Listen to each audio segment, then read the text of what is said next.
How do we deal with chronic inflammation, or what is the treatment of chronic inflammation?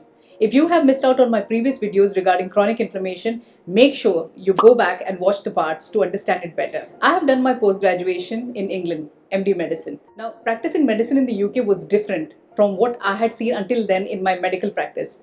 A concept which was drilled into our head right at the beginning was, it is more important to be a cautious doctor than being a brave doctor.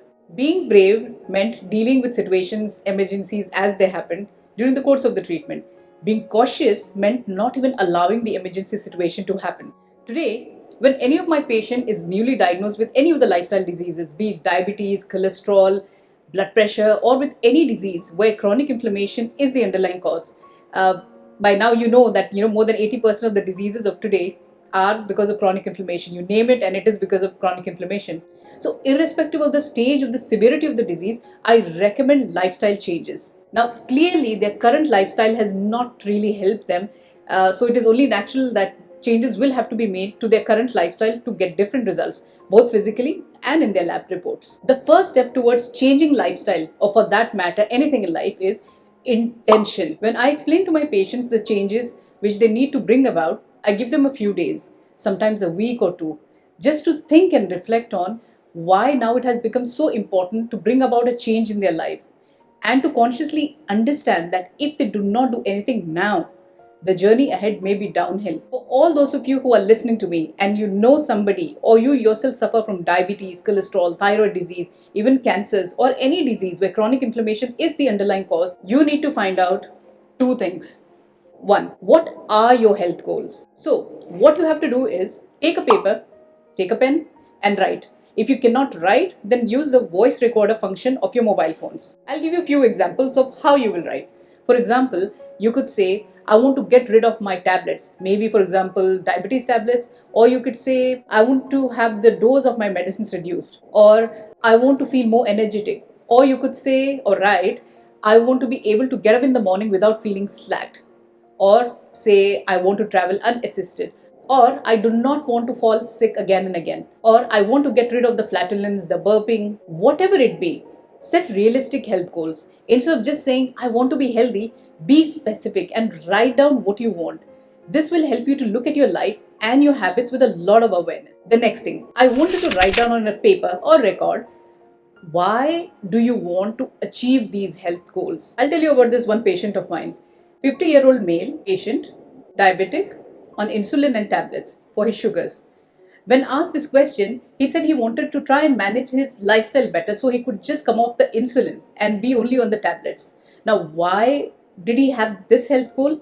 Because he had an episode of extreme low blood sugar once. He had fainted in the clinic. It was difficult to find a vein on him through which the glucose water could be given and his life could be saved. So an ambulance was immediately called. He was transferred to the hospital. Now, of course, the patient had no memory of it and he was only told about it when he had come for the later consultation. Now, this example is not to frighten patients who are taking insulin, but to take it as an example to be more cautious. This patient was recently divorced and was depressed. He had taken his morning dose of insulin but had not eaten anything. And that is why his blood sugars crashed. So I think being on medicines also comes with a lot of responsibility. Now next, write down how your life would be if you were completely healthy, not on any medications, or how your life would be when you would have achieved your health goals, whatever it be.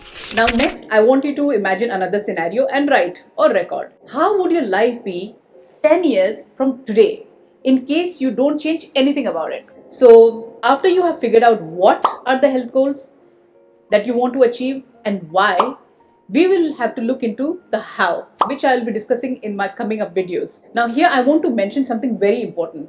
Our life is a balance between these several areas of our life: finance, physical health, mental well-being, spiritual health, family, social life, etc. And every area of our life is interdependent. So this means a bad health affects your finances, your family life, your sexual health, your emotional health, your general well-being, your general mental state. And being religious and being spiritual are not really the same, but just to give you an example, of it affecting the spiritual health. Now the quality of your prayer, for example, would be different. Now instead of standing, you sit and pray. You might not be able to prostrate on the ground, and medically The scientific benefits of sajda or prostration, they're documented. The greatest gift that you can give your family is a healthy you.